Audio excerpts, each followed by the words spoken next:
going bald. Anyway, and some of y'all, on another side note, y'all that's still holding on to these braids, the grown man holding these braids in your hairline back here, you need to let that go.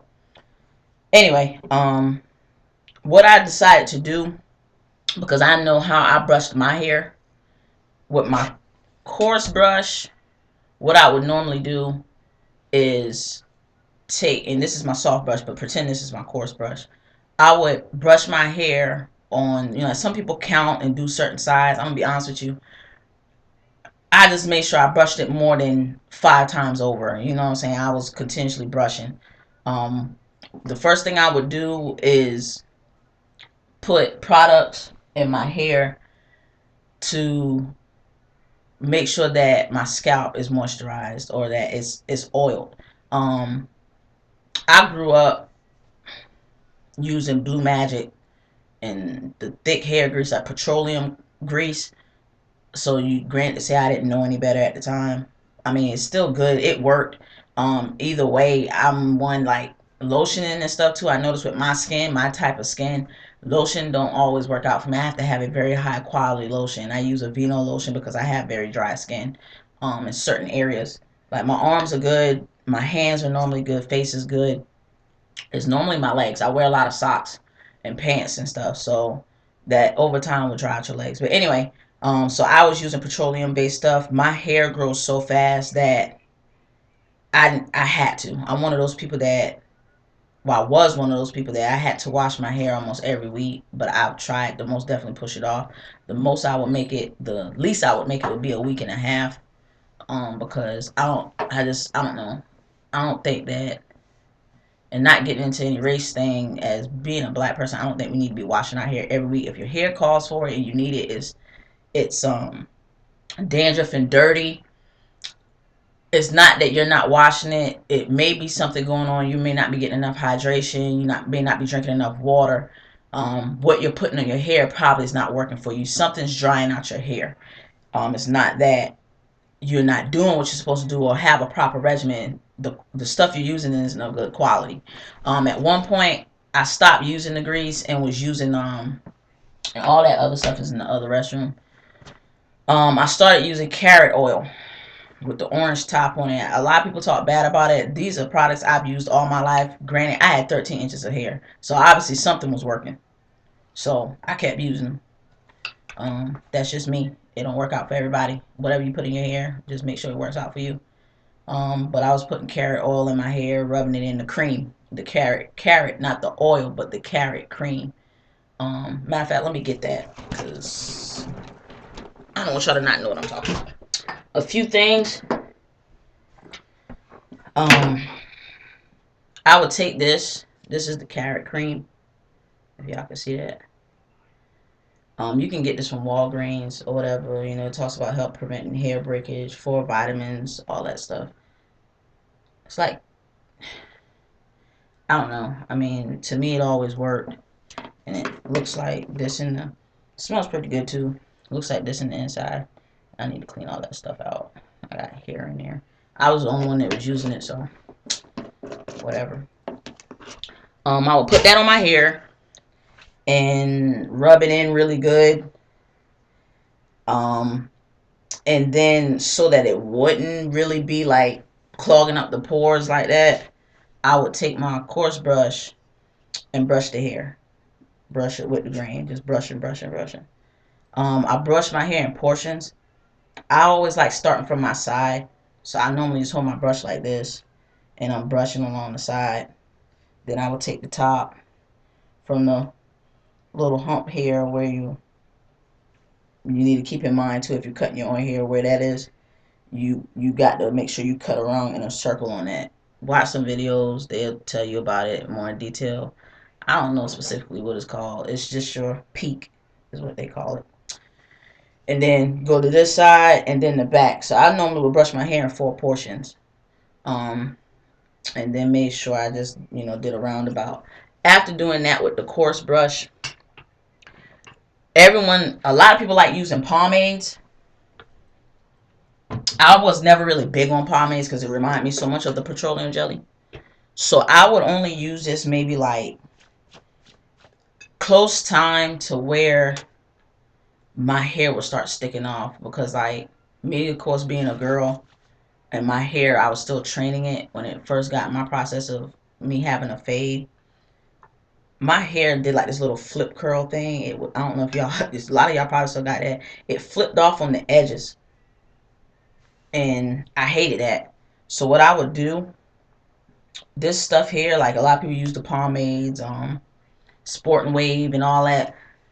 To me, that stuff is kind of like garbage. I kind of took it back kind of old school, and I use new now. Y'all can see this. It's really good. It's like Vaseline almost, but it smells really good. And it's for good wavy curly hair. But I only use maybe like a fingertip of this stuff. And I would put, like, I would say maybe like a quarter size at the max. At the max. That's really a lot, to be honest with you. Like a nickel size, if you say. Or some people say dime size, whatever. And I would put it in my palm and spread it around, and then I would add water to my hand. The way I was raised, grease and water pretty much kind of did the thing. So I used to do that and go over my hair with it, and then turn around. I never let this be my last process because it left like a little glaze or something on the hair. So I will go back over it with my coarse brush, and then get my soft brush and go over the edges to help it lay down. Then too, y'all saw I had this short brush here. It's a coarse, kind of medium. It's in between the coarse and everything. It's a medium brush. I like this because it helped me catch those edges behind my ears and stuff. I just was all about making sure it looked uniform and looked good all the way around. That was just me. But this is what I use. Now, for those of you that are having trouble with building waves, you got a lot of these wave builder products and stuff out there. I'm gonna be completely honest with you. A lot of that crap doesn't work, but there's one product I can live by. I've passed it along to my friends, and this is what I started using. I had waves, but they weren't training right. Like, one side was building and the other side just looked crazy, and a lot of times it has a lot to do with you brushing. But anyway, what I did, I went ahead and bought this stuff here, the brushing waves. It's like on the go, and you put in a small amount into your palm and work it through the hair. I actually kind of told you that backwards. I normally only use this after I took a shower. And I maybe use it maybe once every 2 weeks. When I first started out, I didn't use it a lot. It's still like really, really full. And like this would be like the third one I bought in my lifetime, because I always end up giving them away. But a lot of my friends I give them away to, or tell them to go buy, they live by it. They use this stuff daily. It has amino acids and stuff in it. It's really good. It works. I'll probably be giving that one away too, because I no longer need it. Anyway, but that's about the wave parts of it. As far as what you put on your head, you need to make sure, of course, you got do-rags. I got a whole basket here of do-rags, and this is what this little cute shit my girl put in here. I got a basket full of do-rags. Do-rags, caps, like the one I got on, all this jazz. Now, you have to be careful with a lot of this stuff, because this cap I got on my hand is completely different than the cap I have on my head. And I'll tell you about that in a second. It's completely different because this cap is more, it's not a satin cap. It's more almost like a cotton cap I bought from Walmart. Like I said, at the time, I didn't really know any better. This stuff will dry out your hair. This will take all the moisture out of your hair. Will jack up your braids. If you're going to put these caps on, make sure you have something underneath. You always want like a holding, because there's actually something underneath this right here. But I got all kind of do-rags and colors and stuff, getting all animated. One thing I don't like too, and I got a couple different, and people don't realize, but do-rags are different depending on where you're buying them from. This here It's like kind of like your typical Walmart do-rag, or you go into your stores, your Asian stores or whatever. Because I don't want to disrespect nobody or nothing like that. I mean, I'm not racist or nothing like that. I just don't know the proper name right now without disrespecting anyone. So you go to the hair stores, and all three of these are about the same. Now, this do-rag I have here, if you can tell, the length is totally different. This black one is a whole lot longer than these. And the quality is different. So when I started learning my hair more, I started changing it up. Do-rags are different. Fellas, ladies, do-rags are different. Don't let nobody tell you otherwise. You go in these stores and Walmart and buy them cheap ass do-rags, you bought what you got. You know, I mean, you gonna get what you fucking bargained for. Excuse my language. But I bought this because it was a whole lot longer. I like for my do-rags to be kind of wrapped around and coming around here. I always tie my do-rag like this, pulling it down in the back and bringing it around. If your do-rag don't really do this, because see, I even got knots in this right now, if you can tell, in these parts right here and right there. I haven't unraveled it. My string still comes all the way around. Those short strings are not going to, if you can see that, those short strings are not going to do you any justice. And you can pull the tail down. My tail is really, really long. I got this do-rag because it is kind of difficult for this to slip off of your head. That's why you need to look for, even if you don't know if the do-rag is going to be one of those poor quality do-rags, like those $2 do-rags. I think I spent $4 on this do-rag here.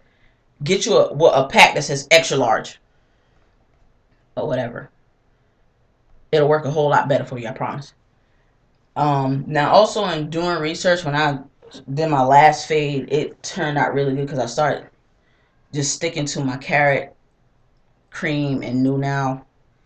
I bought this thing here. I saw it on, I'm trying to remember the dude's video I was watching, and maybe y'all can probably tell me, but he got some killer waves. And he started using this product called the Tsunami for waves. Like, this is awesome. After a while though, it started, I don't know if y'all can see it, I might got it too close. The Tsunami. After a while though, it's still elasticy, but to me it kind of started loosening up. They got the instructions on how to put this thing on your head. I can't remember right now. Or maybe I can remember. Let's see. You'll take it, and they got little Velcro strips. You'll put it on this part here. And pull it down so that it'll come over. And then what you do, you'll flip up the other part and bring it around the front. Like so. And it'll look like that. It holds really good. Your waves will look awesome, feel awesome. I liked it. I think I paid $10 for it. I don't think that's including shipping. But if you go to Tsunami, go on Google and search Tsunami. Tsuan. I forgot how to spell. Anyway, it's like for waves. It's like a 360 wave cap, but it's not made by 360. It's made by Tsunami. So, anyway, I'll probably keep that. I doubt I really ever go back to my fade, but you don't know. Life happens. So, anyway, something I meant to say. Anyway, that stuff is what I pretty much accumulated over time. Then a lot of times too, after doing my little process with my hair, it had a nice little gleam to it, but sometimes what I will do is use this olive oil sheen spray. Just a couple puffs of it, make it look nice and shiny. And that's really it when it comes down to the fade thing. I'm going to go ahead and get into the afro